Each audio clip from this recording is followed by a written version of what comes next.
so much. I love you so much. I love you so much. I love you so much.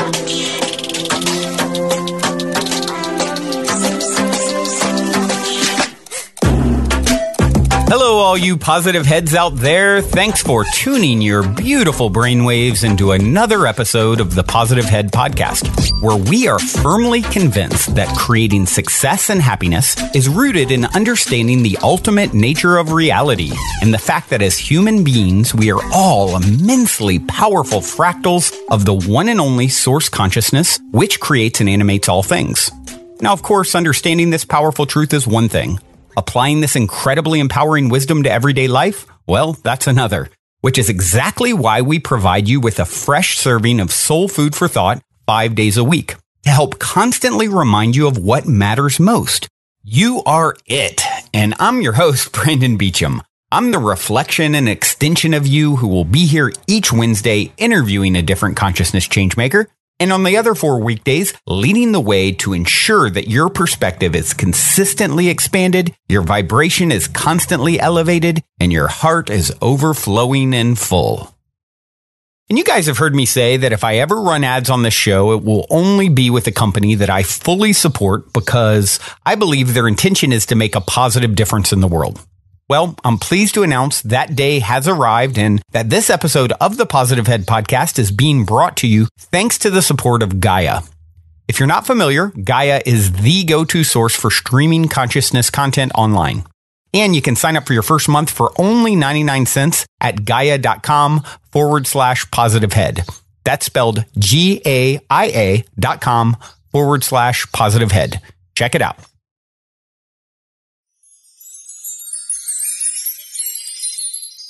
All right, all you positive heads, on this week's Pow Wow episode, I am very happy to have my good friend Tiffany Josephs here with me on the show. Tiffany and I met recently at the Conscious Media Festival in Austin, Texas, a few months back. I knew right away I needed to share her infectious energy with all of you P-heads. Tiffany is the hostess with the mostest on her very own relatively new podcast, Magic Carpet Life. Also acts as a personal mentor and tour guide to divine potential for magic makers and earth shakers. Hello, Tiffany. Yes, welcome to the show. So good to have you. We've been talking about this for a while. Yes, we have. Oh my God, our lives are so full. And now is the moment I get to be with you. So exciting. Yes, it is a beautiful moment in eternity. So let's jump right in. I'm going to be very predictable and ask the same question I always open with. And that is, you're in an elevator. The woman next to you looks over, says, "What's your passion?" What do you say? I would probably want to shock her with like a big hug. Oh, yeah. And you only have 10 floors to answer.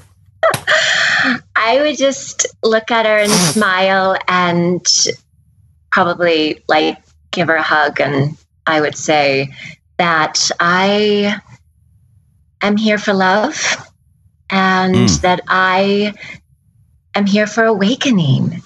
And that she is too. And then we dance on floors 8 to 1. The rest of the way down. I love it.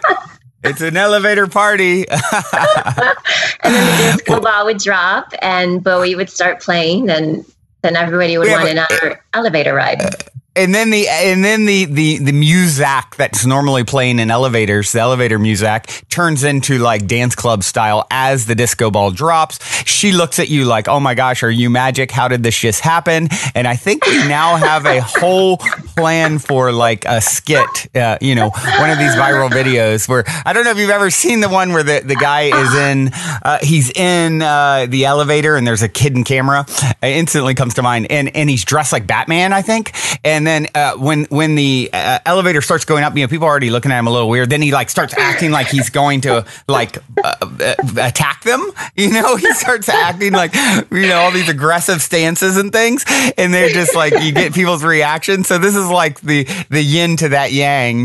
This is like the happy version of that skit. Oh my God. Yeah, I would keep a box of costumes. So as people come in, they have to dress up in character and I do it on like the highest rise possible so that it would be a total joyride. Yes. And it would be recorded.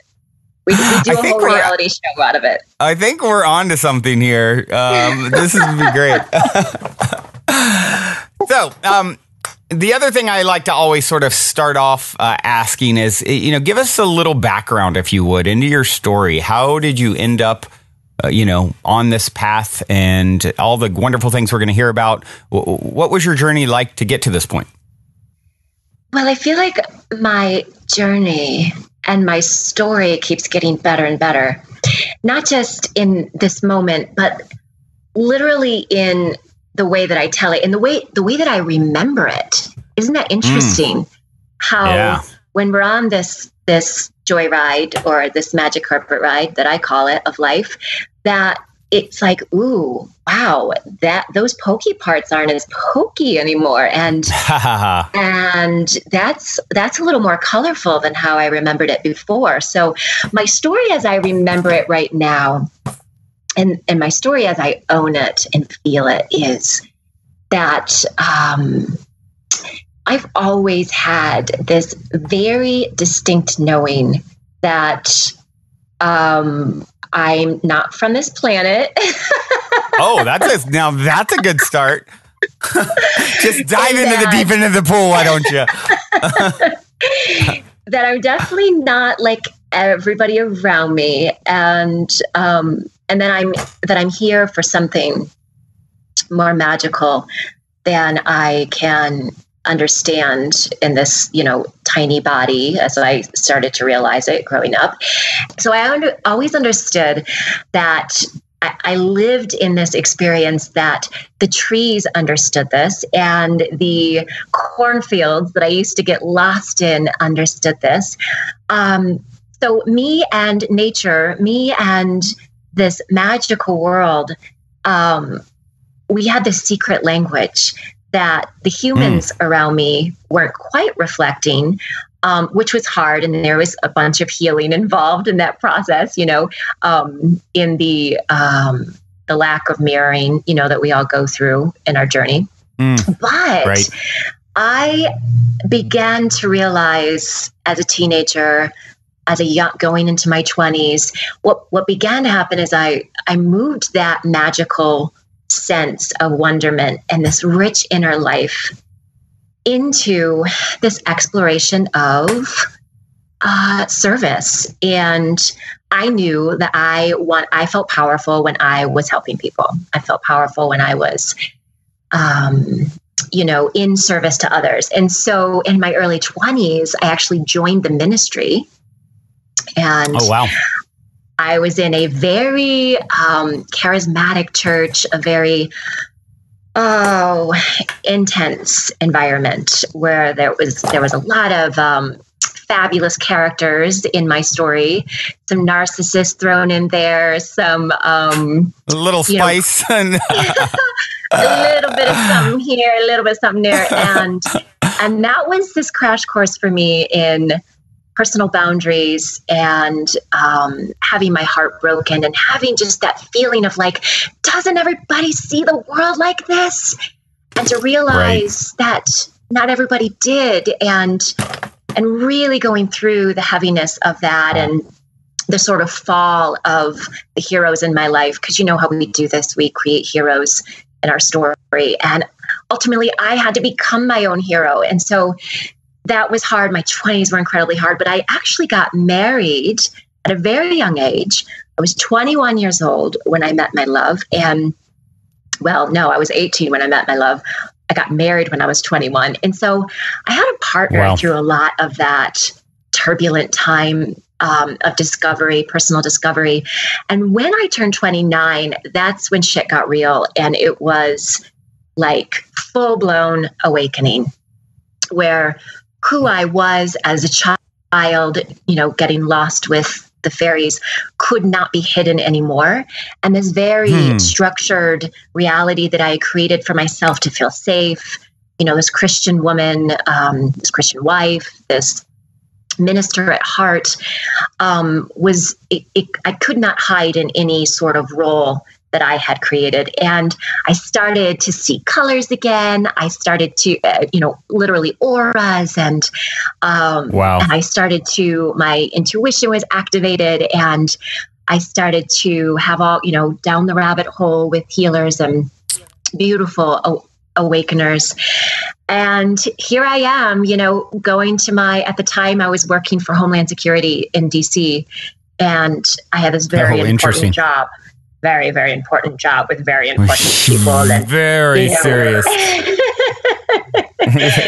And I would drive past the White House every day. And I remember I was at a stoplight. And this was right when things started getting juicy in my life, and like literally had a past life regression the night before of, Atlantis and all of these beautiful, wonderful memories. And I'm sitting across from the White House, and I just felt myself stopping time and looking around at all of these people on their Blackberries, in their pencil skirts, with their, corporate leather backpacks, and going into the matrix, as it's known. And I stopped time, and I remember it was so real, where I just created a different story. And instead of the people, on their Blackberries, there was like this moment, like we were saying in the beginning, it was like a commercial or a YouTube video where everybody dropped their Blackberries, the music starts playing, and the disco ball, or the strobe lights come down on the White House lawn, and everybody just starts this parade of joy and ecstatic celebration, and people start dancing, and it's 7 a.m. on like a Tuesday morning in DC, and people are turned on, and people are activated, and they're dropping this story of seriousness, and the story of climbing and ambition and striving and proving yourself, and having to have chaos in order to feel powerful, and having to have all the other things that became the social norm of that bubble of DC. And I was just observing it, and then the light turned green, and I went into the office. But that moment for me was this incredible awareness that I really can create what I want to see, and with my life. And I had all these gifts that were, being cracked open, and I had no idea. And I felt, so much frustration with, how do I do this? How do I bring this into this boardroom, and into this, place where I am, and into my marriage, and into my mothering, and into my whole world? How on earth do I do this without losing everything that I've known? Yeah. And that's that a big one. is terrifying. Right. Yeah. And it wasn't answered in one day. It wasn't answered in 1 year. In fact, that was actually about 7 or 8 years ago. And here I am today, with a different relationship with that question, because I know I can never lose any of it, that none of it is lost. It's just reimagined and recolored and infused with higher energies. And that moment when I was, dancing on the White House lawn in my imagination really sparked so much of the work that I do now, and the expression of the divine that I do now, which is accessing, tapping into the imaginary realm to create a brighter reality. And so my work, Magic Carpet Life, was born shortly after I had moved to Denver. So shortly after that, my time at working for the federal government, I moved to Denver with my family. We had no reason to move to Denver. It was just pure intuition. And there was a strong magnetic pull, which I know a lot of us feel when we're like, oh my God, I need to move to Portland, or, oh my God, I need to move to, this place or that place. And for me, there was just fate and destiny, and a real playground, a real warm sort of, playground for me with community and tribe here in Denver. Had to get the hell out of DC. That was just not, like, my time there was done, and it sort of squeezed me out. And then I I launched my business in Denver. I launched the rest of my awakening journey has started here. And that's where I am today. Wow. Sitting here in the foothills of the mountains, absolutely loving the story as it unfolds. What a wonderful story. And, it's funny because you touched on three interesting things. One is feeling a draw or a pull to a particular location. I've always felt that for Colorado myself, and I've never even visited. And I think you and I might have talked about this when we met. But and so that's one. The other two things I had to chuckle at as you were talking, two things that you brought up as we're recording this. This won't be released for several weeks, but today, the same day we're recording, there's a powwow that's going to be released is with Karen Kay, the fairy lady. So it's about fairies, which you touched on, and then the other thing that you talked about was Atlantis. And last week's powwow was with Stuart Pierce, who talks to Angels of Atlantis and is all about that. So it's a lot of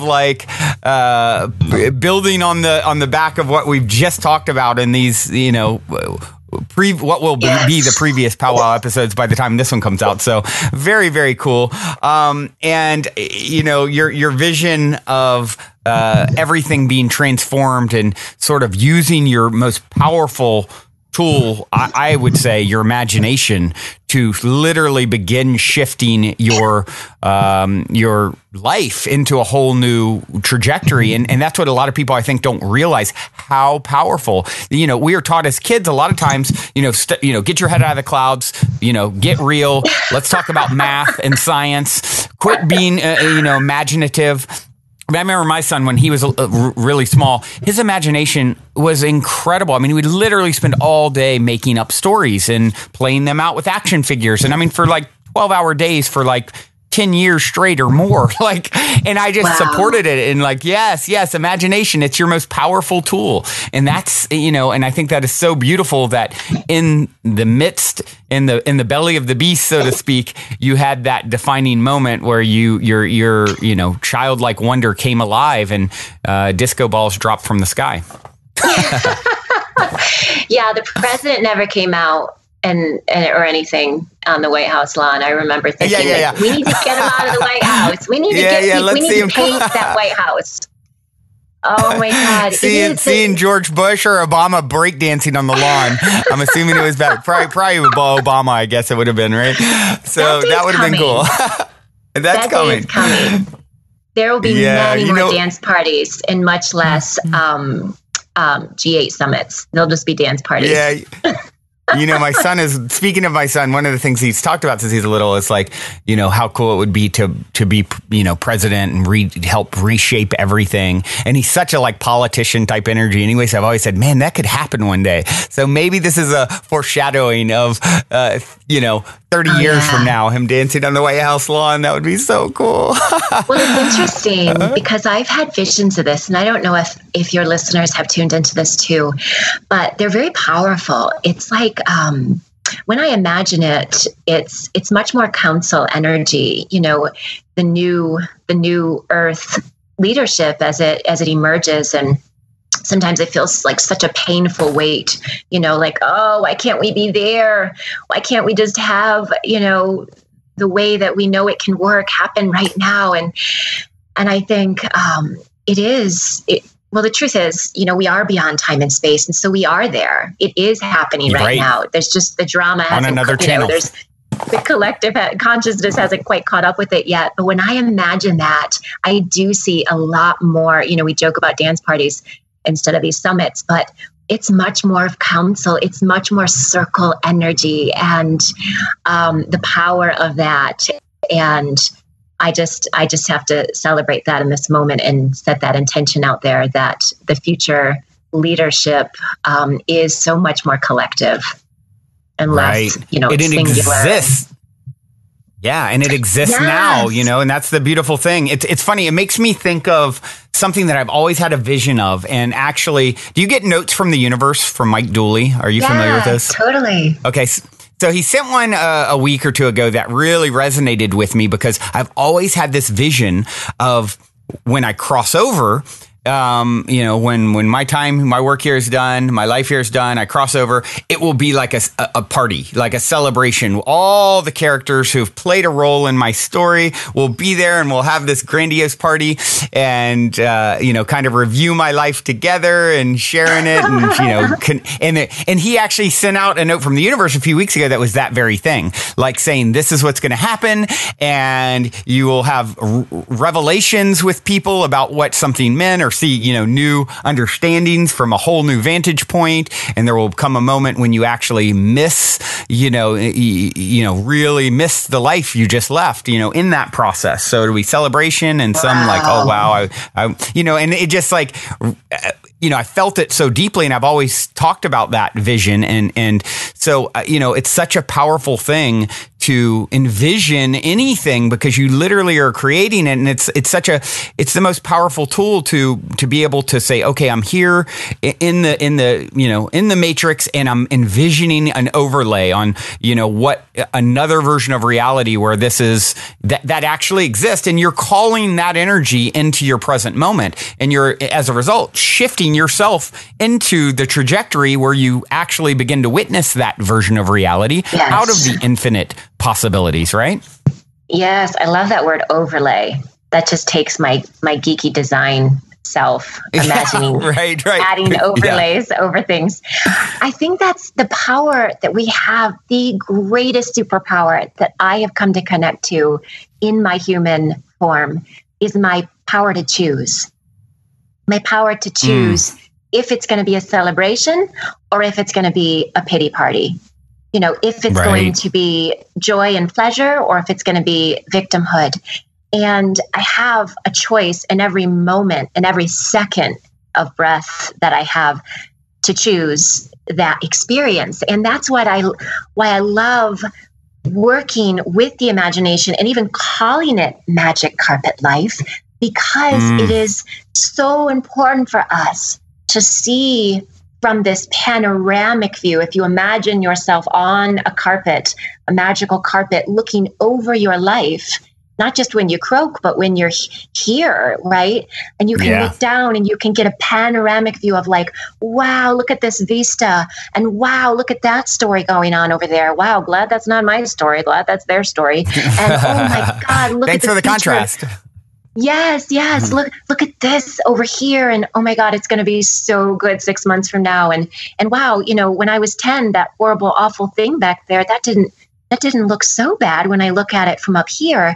It's just, it's really is seen from our higher vision, and the beauty of what happens even in our emotional bodies when we're able to detach from ground level. Story. Because at ground level, exactly. At ground level, it is like everybody else's stories are blending with ours, and we forget, like, wait a minute, that's not actually my story.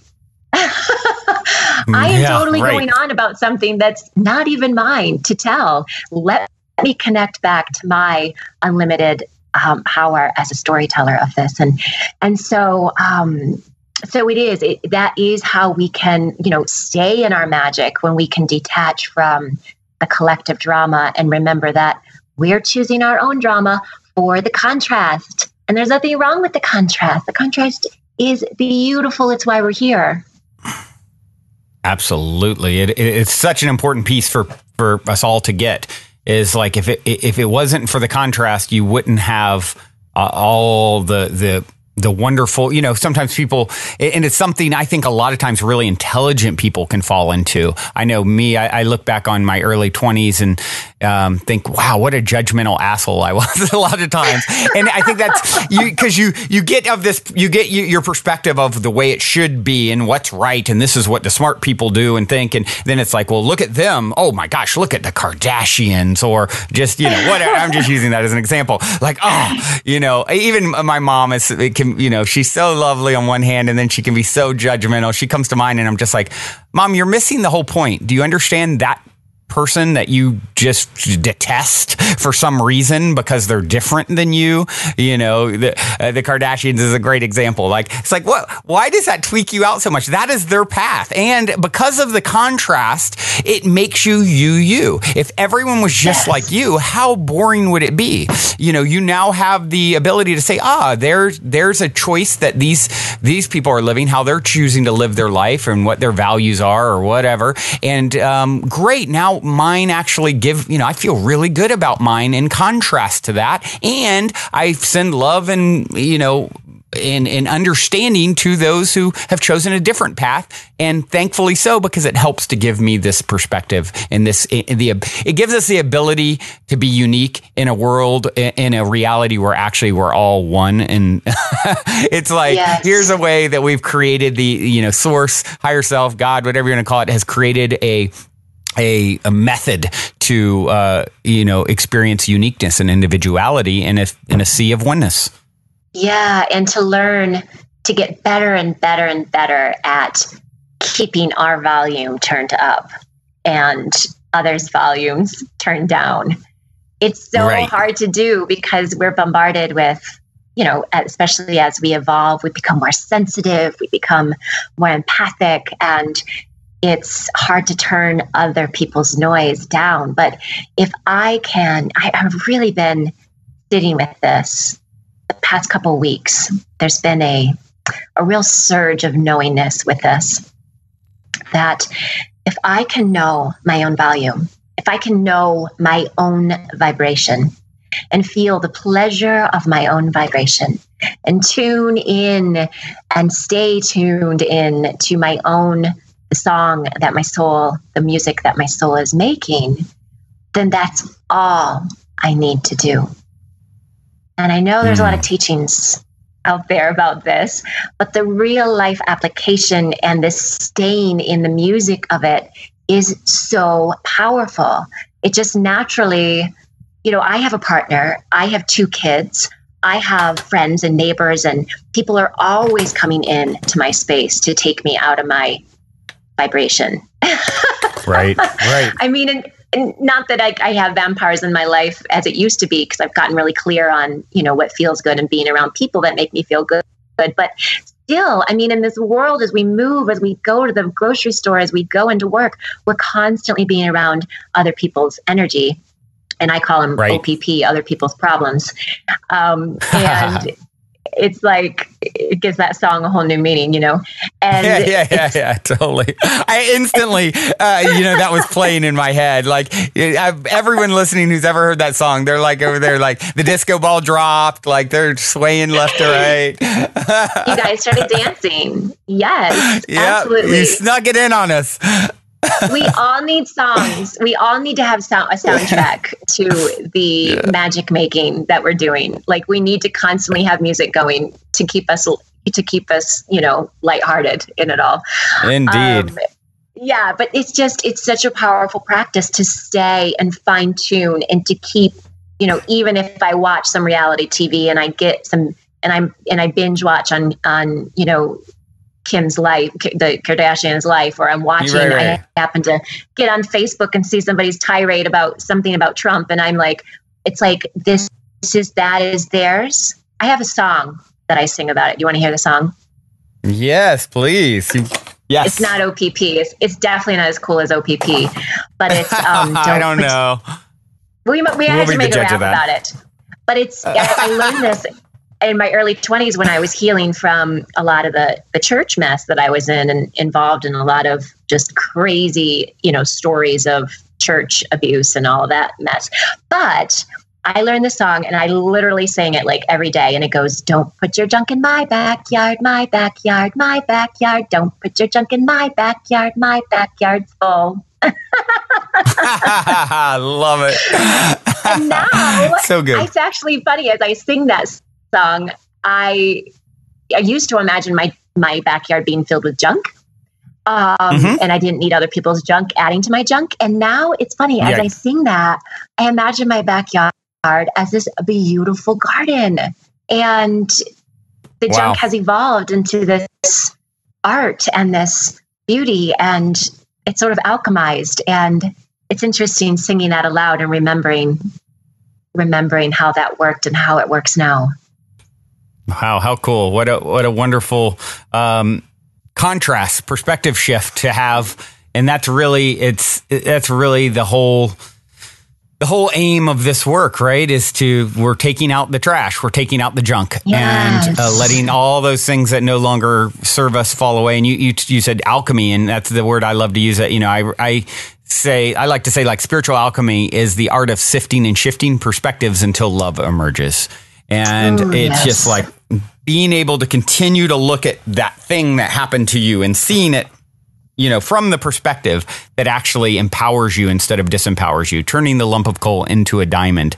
And, that's really, we're all alchemists. We're transmuting our stories and the pain and all those things that we went through into this, turning, it's our way of turning the caterpillar into a butterfly. Right. And for the butterfly to live, the caterpillar has to completely break down and turn into this, the cells of the caterpillar turn into this goo that then fuels the butterfly's emergence. It's, so the pain and of course, caterpillars are very destructive and eat everything in sight. And that destruction, that pain actually is the fuel that turns allows the butterfly to be born. And when people can understand that, it's like now instead of hating what happened to them and resisting it, you embrace it. And when you embrace it, that's where the magic really starts to unfold. All right. Well, now seems like a good moment to take a quick minute to tell those of you who aren't familiar a bit about our sponsor, Gaia. I've been a big fan of Gaia for many years now, which is why they're the only content provider I've ever reached out to in regards to potentially supporting this podcast. So needless to say, I'm very excited they're now supporting the show. Gaia truly is my personal go-to source for streaming consciousness content on the web. They have an incredible 7,000 plus exclusive videos covering 5,000 years of wisdom.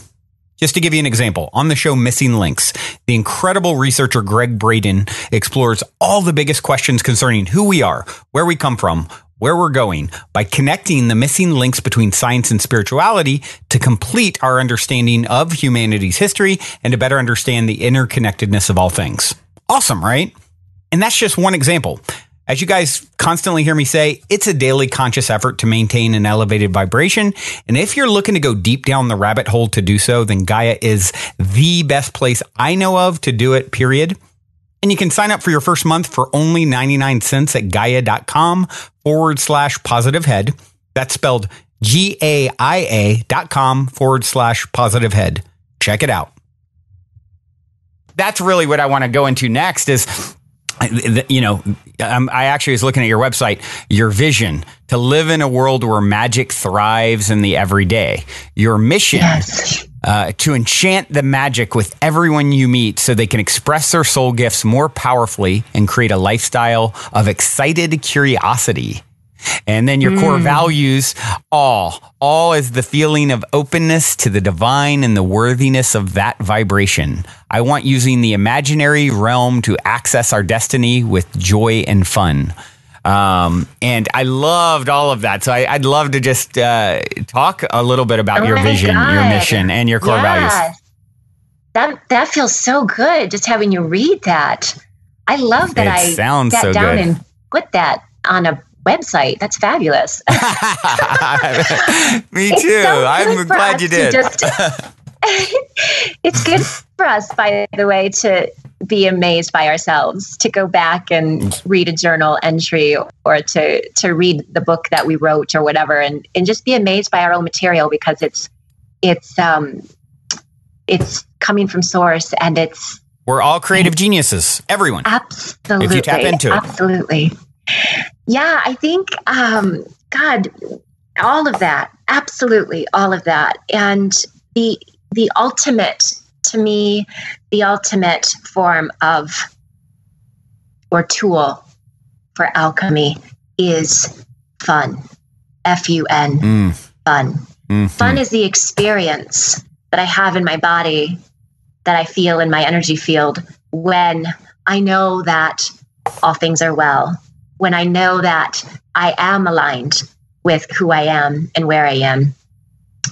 And I have an acronym that I love using for that, for fun. And I actually was in the store the other day and I found this absolutely amazing sign that said fun. It's like a door sign and it's made from metal and it's bright orange, which is like the perfect color to put in my kitchen. So I hung it up and every time now when I go down into my kitchen, it's the first thing I see. And it's this giant metal sign that says fun.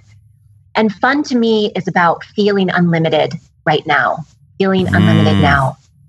It's that. Having the experience, the full body experience of, I am here to feel good.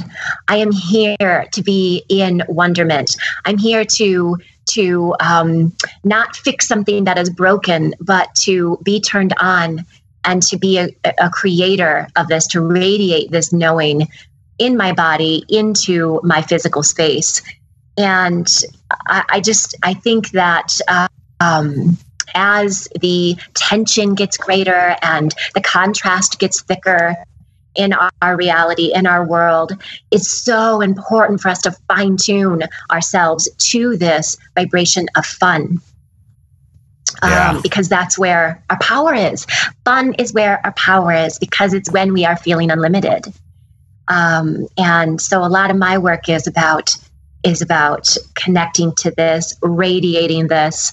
And I don't have to have a business. I don't have to have a podcast, to those things just allow me to broadcast it to more people. Right. It used to be when I first started this work that it was like, oh my God, it has to look like this.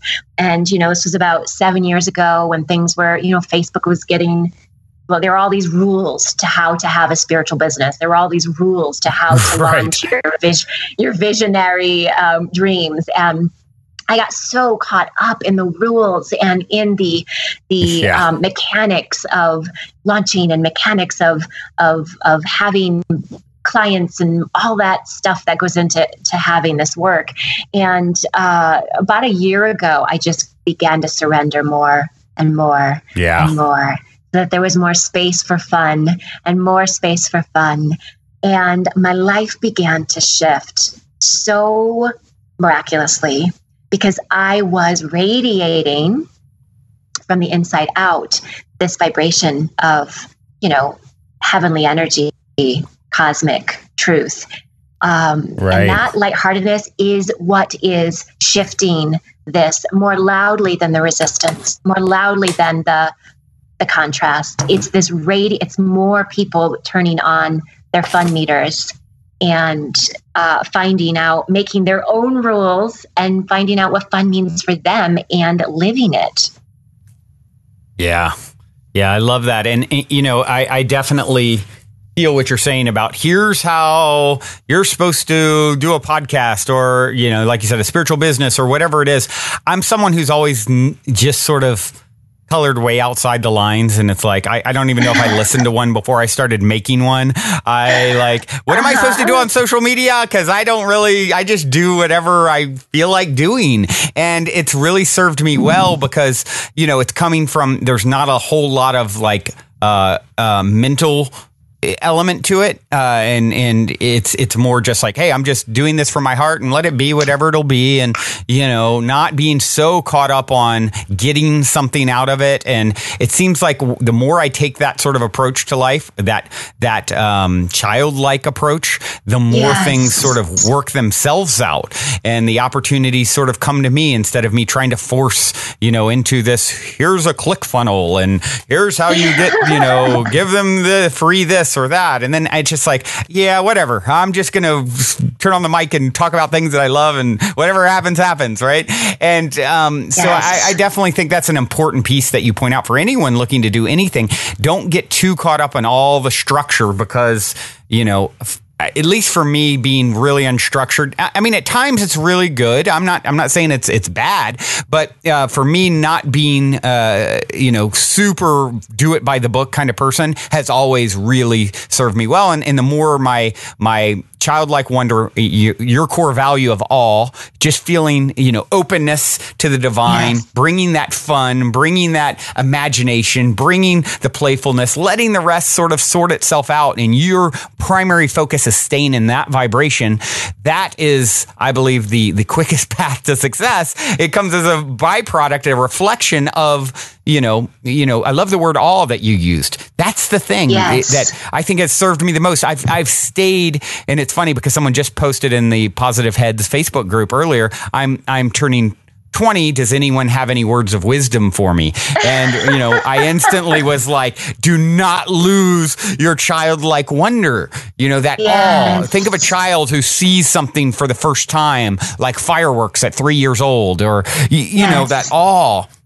That's divine. That's the vibration that, if you can continue to nurture, it will lead you to all the things that you want to, that people are trying to create with all this logical mind stuff. It is the strongest force that we can experience in our bodies. It is so much stronger and louder than, the contrast, than the heaviness, than the drama, the tension.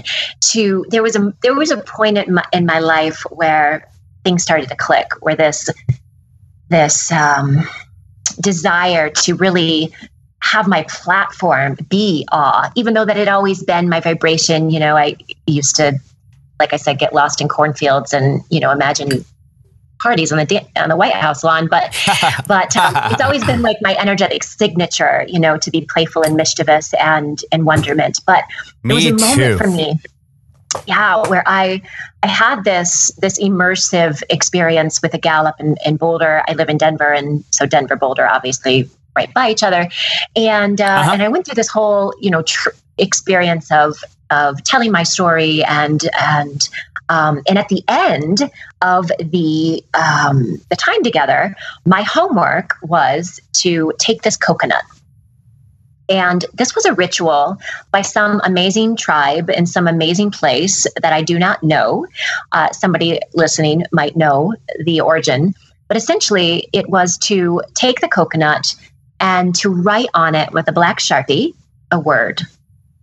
And this word was if we're talking about stories, this word was my villain. This word was the antagonist. This word was the contrast, the thing that was keeping me from my other word, which I had come to determine from my immersion, which was love. For me, my highest, the pinnacle of my purpose is love.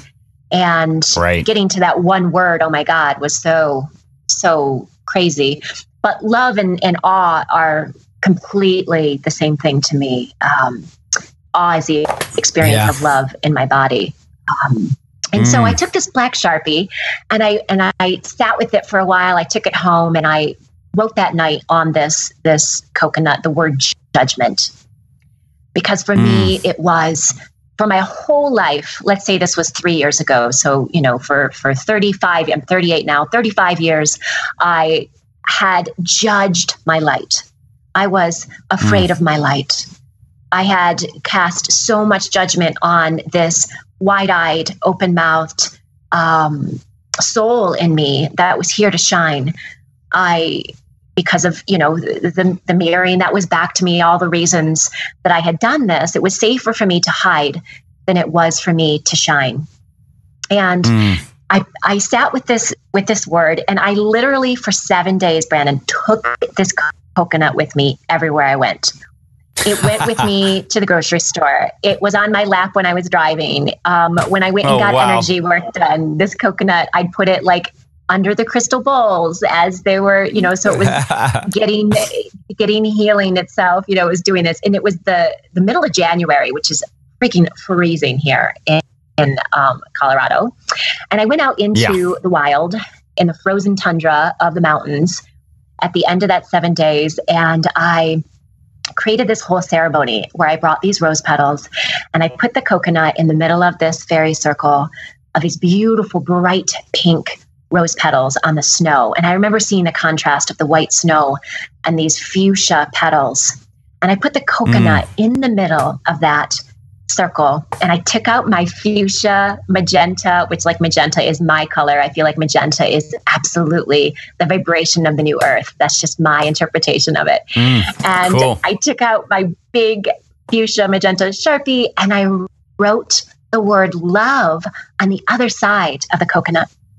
And I turned it around so that it was love in the middle of the circle. And then I cracked that nut on a rock, and it felt very like Cast Away or something. You know, I was like cracking the coconut with a stone, and I was weeping tears of joy because my cells were singing.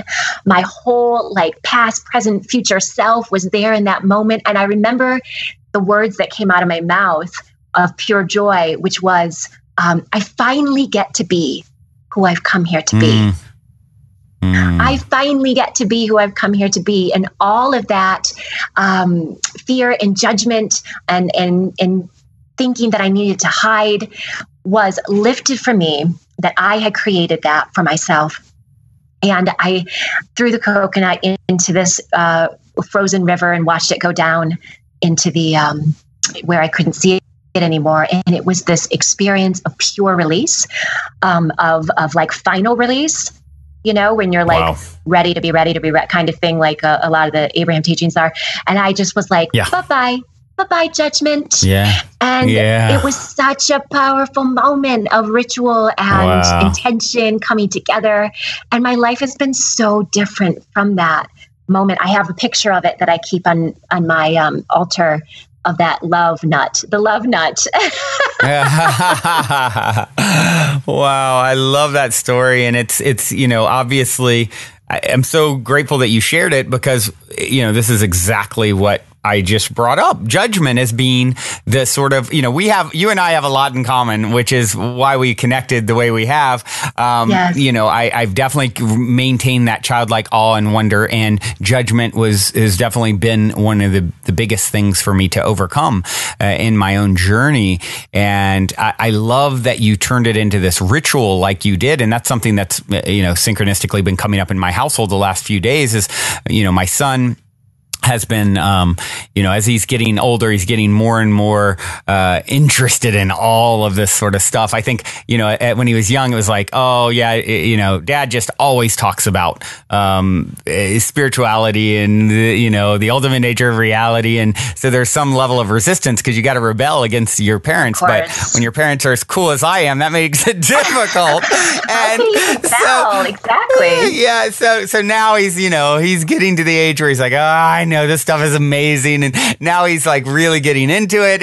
And for the last few days, he's been saying, yeah, I'm having this overwhelming urge to create ritual for myself, to do some kind of rituals, magic rituals, opening up the energy. And so, you know, yesterday night, he's in his room, like setting up a little altar and, you know, putting on like, you know, music to go in and spend time alone, reading this book on Celtic shamanism that an amazing friend gave him. And he's, you know, just so instantly that popped into my head was, you know, using, as Bashar calls them, permission slips. You know, you've created by creating a ritual, and you can find one that's been, you know, that's thousands. You can find one that's thousands of years old and, you know, practice that, or you can make up your own. You can grab a coconut and do the same thing that Tiffany's done. I mean, it's just the energy and intention behind it that is so powerful. And that's why you had that powerful release. You got out what you put in. You'd put all this energy and intention into it, 7 days and carrying this thing everywhere. So the release was a reflection of the intention that you'd put into this ritual. And I think that's a wonderful lesson and example of something that we can all do to really anchor in these new energies that are flooding, you know, our personal and collective world. They are flooding, and that's the crazy thing, is that they're flooding through us, that we are the transmitters of joy for this new playground, this new earth playground. We are the transmitters. We are the fun. And I'll tell you, there is nothing more magnetic than a person who's fully alive in their body. Yeah, there's nothing more absolutely. magnetic to other people. There's nothing more magnetic to opportunities. to learn how to do that. And ritual is obviously the way to bring magic into form. Definitely very, very powerful. And you make a good point right there. Nothing more magnetic than a person who's fully alive. And isn't that a wonderful thing to everyone listening, that you don't need anything to shift into this perspective and vibration? You can start self-care with your physical health, with your mental health. You're obviously doing that. By tuning into this broadcast. And it's like, as you do more and more things to upgrade yourself and manage your vibration, the number one thing you're here to do, you become a super magnet. You're a fountain of abundance it's just overflowing from you. And then you see, you don't need to go out there and shift something externally to affect your world. What you need to do is, or you get to do rather, is to shift it from within, and then watch how you magnetize the partnership, the relationship, the job, the new living circumstance. That's where the magic is. Actually, it magically unfolds for you as a reflection of this internal state. And one of the things that you talk about, Tiffany, that I'd like to talk a little bit about is, as we go through this process, I think one of the pitfalls that people can step into is oh, wow, I'm really getting it. I'm really understanding how to create my world. And here comes judgment again. And he doesn't look at how he's eating McDonald's. And, oh, gosh, he has no idea about the ultimate nature of reality. And we got to be really careful with that, right? And so, understand that everyone is perfectly where they're meant to be in their own journey back to source. As we, enlighten, right? Get enlightened really means to lighten up and not take ourselves so darn seriously. That's an important judgmental pitfall to make sure we sidestep. Would you agree? Oh my God, yes. And even judgment doesn't get so hard. The more joy we put in our tank, the more fun we feel in our bodies. You can kind of be playful with the intense energies. Like say, hey, judgment, how's it going? Come on over here, sit down. Tell me what you have to say. Yeah. And then I don't know, I'm going in my imagination right now is putting face paint on judgment and putting, body paint and judgment and being like, how do you like that? Just playing with these heavier energies. Because they're just there. They're just messages. They're not taking over. They're not ruling anymore. Right. It's something that I saw Kyle Cease this past weekend doing his Evolving Out Loud 2-day seminar workshop thing, and one of the things that he talked about is something like this. As you're on this path and you catch yourself falling into those sort of pitfalls, if you will. One of the other issues you got to be really careful with is then beating yourself up. Oh my gosh, I just was so judgmental, and gosh, I'm so stupid, and I know better. And now, that's even more detrimental. It's like whatever, say, oh, hey, judgment, there you are. Thanks for showing up. I was just really judgmental, and I love that. Because, I'm aware now and adding on the end of any of these things, and I love that. It just instantly transmutes it. I know, doesn't it? It transmutes it instantly. And I love that. That's a really easy way to practice, the thoughts that make you feel good. Whatever's arising. And I love that. And this just shifts right through the turbulence that is inevitable on your path to enlightening or lightening up, right? Right. You know what that immediately makes my body want to do is laugh, because if I say something that's in total contrast, like, oh my God, I had this horrible thing, or this person, whatever. And I love that. Immediately what my body wants to do is just laugh out loud and giggle, and the release, and then it's release. Right. Which is release, so important. And then the highest, sorry, go ahead. Yes, exactly. Then the thought doesn't go as deep as it used to. Yeah. It not only do you release, you instantly moved into the highest vibration possible, which is joyous laughter, right? I mean, it's like there's nothing that feels better than that to me. A good belly laugh is like my favorite thing. It is. That's like fun and humor is the ultimate alchemy. Like there's nothing that's going to get you out of a funk more than a really good belly laugh. Or that's why I am like so grateful for Netflix, because they have these stand-up series now where I can watch stand-up from some of my favorite comics and just like get these little doses. That's what I'll get. I'll get these micro doses of comedy, whether it's, through the stand-up, or it's something that I might catch from my kids, or it's something that I'm telling myself. I laugh at myself now so much more than I ever have. Like my thing is when I'm feeling out of control, I go to my vacuum and I just go to town on my house. It's like vacuuming for me.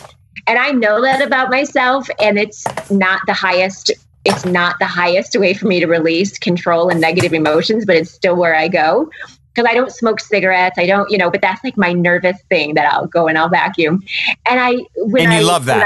And I love it, I love it. Exactly. But there's so many times where I'll just be sitting and I will laugh at how I manage, laugh at myself. And we have to be able to laugh at ourselves because we are freaking hilarious. We are in this life and we are doing the very best that we know how to do. And we're doing amazing. And that our guides and source and all of our from all realms in all places and all dimensions are having a hilarious time watching us. Yeah. So we should have a hilarious time too. Exactly. I saw a Joni Mitchell quote. It said, "Heart, humor, and humility will lighten up your heavy load." And it's truly, it's just Johnny. like, quit taking yourself so seriously. People get so serious about their life. And it's like, when you can understand that you are an infinitesimal speck in the grand scheme of things, like in a good way, not in a bad way. It's like it's like relative. It's really everything's relative truth. What perspective are we talking from? From one perspective, you are all of it. It is indeed in you and you are in it. Not a drop of ocean, drop separate from the ocean, but the entire ocean is in you, the drop. And then there's a perspective where you truly are to the universe, and for looking at physicality, it's like, your life is less than a speck, and we take it so darn seriously, and in the end, it really doesn't matter. You can't lose. You can't. You have already won the lotto. You just forgotten it, and so relax into it, lighten up, and just enjoy the ride for whatever it is. It's everything. It makes it so, you're getting there either way. You can go kicking and screaming, or you can laugh and float and, embrace whatever shows up. And that's what a master does. They embraces whatever shows up because they know it was put there perfectly divine timing for you to move into the next greatest and greatest version of yourself. Yes. Thank you for saying the word master, for bringing that in, because it is our mastery. Feeling alive in our bodies, feeling fully alive to our greatest capacity to be able to feel alive is our mastery. That's to me, when we're talking about New Earth and we're talking about what's next and what's coming and what's here and what's now, those are the masters, those people that know. Yeah. And, I always think that the people who are the most attuned to mastery are people that we will never meet, will never know. They're just in their everyday lives, but they know how to really savor, they might not be shouting it from the rooftops and on Oprah's, in Oprah's circuit or whatever on stage, but it's people that really know how to savor life in the everyday, that know how to live and have fun. Yeah. Yeah. That's big, because a lot of people think, oh, well, I can never do, what this person or that person's doing. And, you're on your own unique trajectory, your own unique journey. You don't need to be like anyone else. That's your superpower.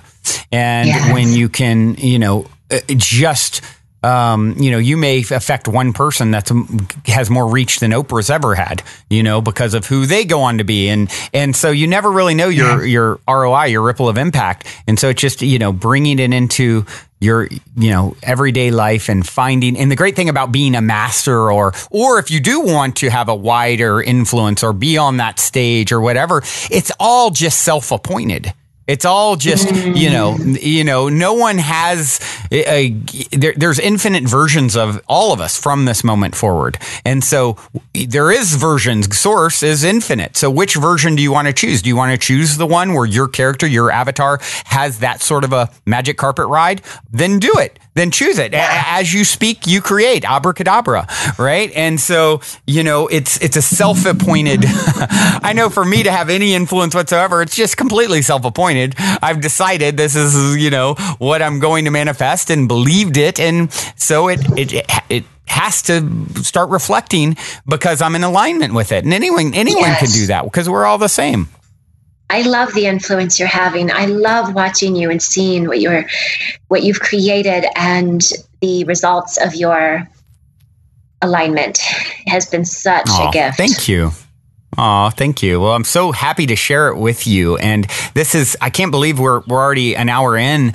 This has been everything I really knew it would be and more. You are such a beacon, such a shining light. And I'm so excited for you to have, launched, your own podcast. And we'll definitely have to do this again sometimes. And I have no doubt that a lot of people listening will be tuning in now because you truly are reflecting, energy doesn't lie. And it's like you are living it. You are such a wonderful example.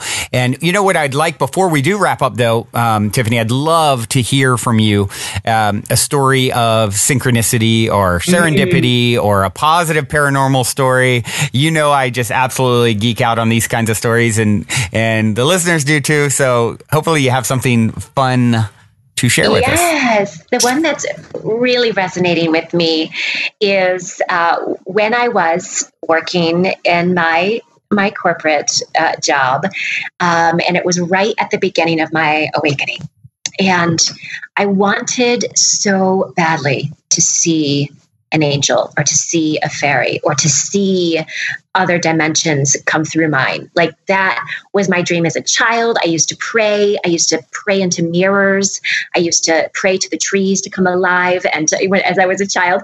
So when I began to have these visions, in my intuitive visions of things, I wanted to see it in the real world. And so I would have these. It was another ritual for me where I would leave my cubicle and I would walk outside and I would walk around the perimeter of the building and I would just have this conversation with spirit and conversation with the fairies. And one day I was walking out and I said, guys, Faye, dear Faye, beautiful, sweet, lovely Faye, I really, really, really want to see you because my friends could see them. And it was like, oh, what's wrong with my vision? I can't tune in. I can't see them. And I made it all the way around the perimeter of this, corporate building, whatever. And I was just about to walk into the sidewalk to go in. And I looked down and I saw the most beautiful blue glass heart. And it was like this turquoise blue, kind of aquamarine blue glass heart in the middle of, nowhere. And I laughed and I had that overwhelming sense of joy and I picked it up and I held it in my hand.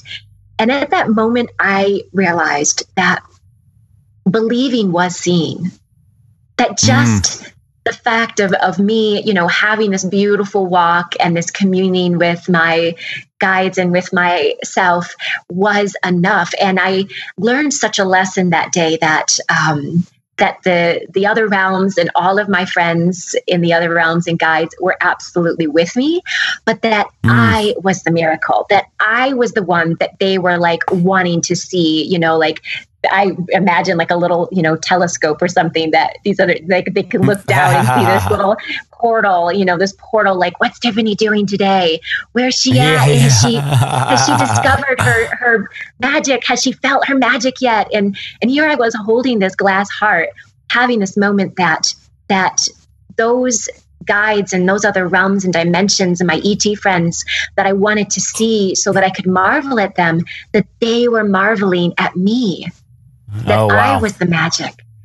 And I took the heart with me and I put it on my little altar in my cubicle at work, and I strung some lights up in my cube, and I put this banner that said adventure awaits.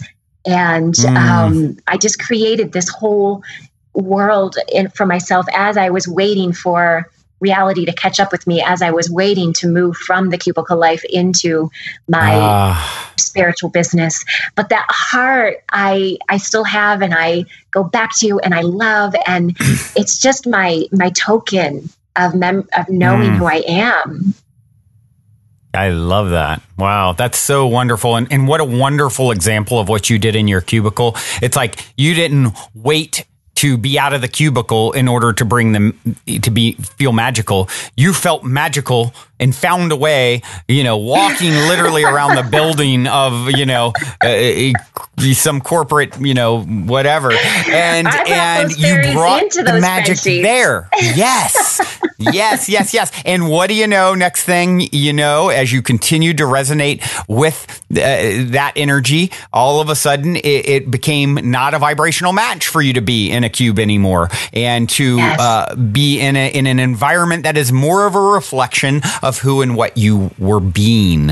And so I love that story for that reason. Thank you so much for so good. And that's how it works. And we are, I think that's another wonderful point that you brought up.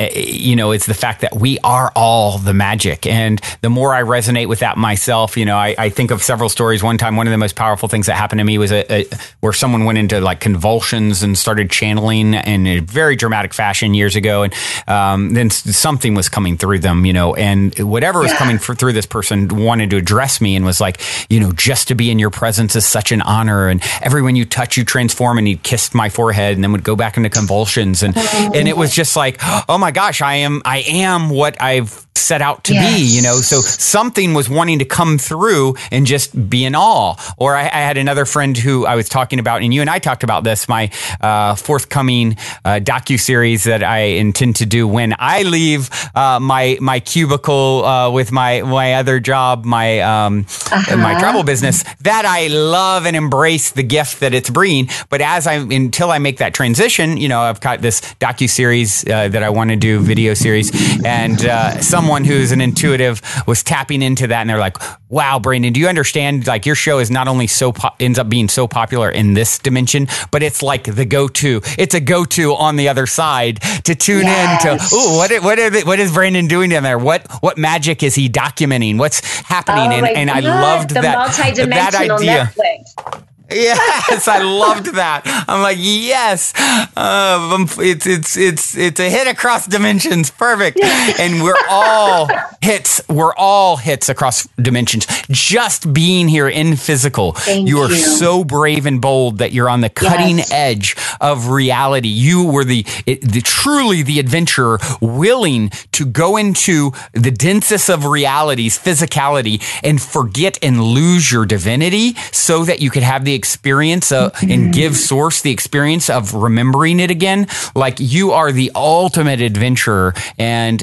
everyone wants to tune into the magic that you're creating as soon as you truly want to appreciate and tune into the magic that you're creating. And with that, I think we're at a good point to wrap it up here, Tiffany. This has been incredible. That is a magic carpet ride, and we are going to be feeling this for months. The words, the energy exchanged. I mean, I know you do these like every day, but my God, this is something. This is the repository that we can keep coming back to. It is. And, it's one thing to do them, by myself. And it's another thing, which 3 episodes a week, I do by myself. And and unless I have a co-host from time to time, and then these powwows though, it's a whole nother thing because it allows us to dance together, to merge our energies and see, oh, what gifts do you have? And how does what you say inspire me? And it's this back and forth. And we literally are able to create it's like a ping pong effect of elevated vibration. And I so appreciate the opportunity to experience that with you, Tiffany. It truly has been everything I dreamed and hoped it would be. And I just thank you from the bottom of my heart for being, and I look forward to watch your continued magic carpet ride, achieve and climb to new heights. So keep up the amazing work. And by the way, maybe if you could let us know the best way for those who want to connect or possibly even participate in some of the offerings that you have for people. Yeah, exactly. Yeah, most definitely. I have two things going on right now if people want to play, and that is the dog is definitely wanting to play. He heard you. He's like, did you just say play? Did mom just say play? Yes, please. Play. I have two different ways for that. And one is called The Game of Awe, thegameofawe.com.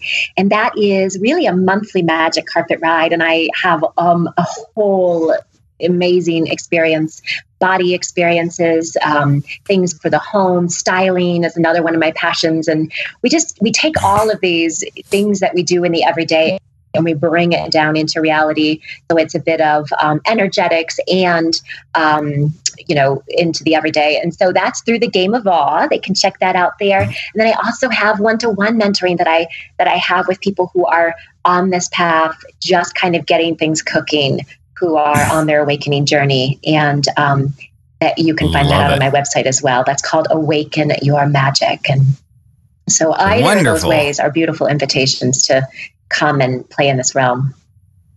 Wonderful, wonderful. I love that. That's, I'm sure you'll be hearing from some folks who, what's so wonderful about this type of work, Tiffany, is it's like we all have our own sort of energetic signature, right? Everyone. Yes. And so there's someone who's, I've had people on and where someone has heard them and loved them, but didn't really feel called to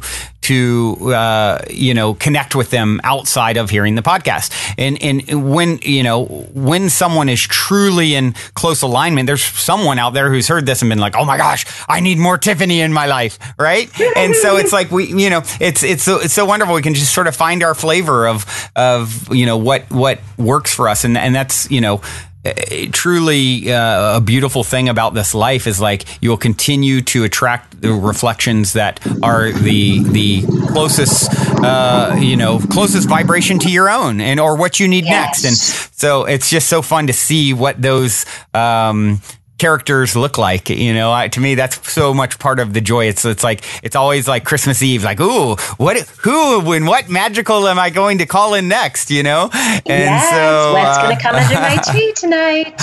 Exactly. Well, I do have one final question I'd like to leave you with. And, it's my go-to outro question. In 60 seconds or less, what is the meaning of life according to Tiffany Josephs? To figure it out for yourself and to put so much rich and wonderful and high vibrational meaning behind it that you cannot help but radiate it. You cannot help but want more of it and to enjoy with all of your being the delicious unfolding of what you find there. I love that. Sign me up. I'm in. And thank you for giving my life meaning, Tiffany. You are such an inspiration, and I look forward to connecting with you very, very soon again. Awesome. See you soon. Much love. Oh, yeah. One other thing that Tiffany forgot to mention that I will edit in here is if you guys want to go to magiccarpetlife.com, you can get a free magic carpet ride. And also, if you want to play the game of all, you can go to thegameofawe.com. AWE.com. If you enter PHEAD in the discount code, you get a free month. So, hope you guys take advantage of and enjoy that. Well, everyone, that concludes this week's interview episode. If you have enjoyed this positive download from our hearts and minds to yours, please take a minute, give us a rating or review on iTunes. Since iTunes is the holy grail of all things podcasting, your good reviews help us to reach more listeners. Also, we would be extremely appreciative if you would tell your friends and family about the show. Our sincere intent with the Positive Head podcast is to spread positivity to the world because we're selfish, quite honestly. I say that jokingly, but really only halfway joking. I'm referring to the good kind of selfish based on the knowing that we all get what we give in this life, because when we give, we're actually always giving to extensions of self, since we're all really one in the same consciousness, just in different bodies. So if you want to be a good selfish along with us by helping to spread the positivity, by all means, please proceed to shout about the Positive Head podcast from your rooftop. Otherwise, as you continue on your fabulous journey in this 3D reality, be sure to remember this. As long as you ain't dead, you're already positive ahead. Journey well, everyone, and thank you for being.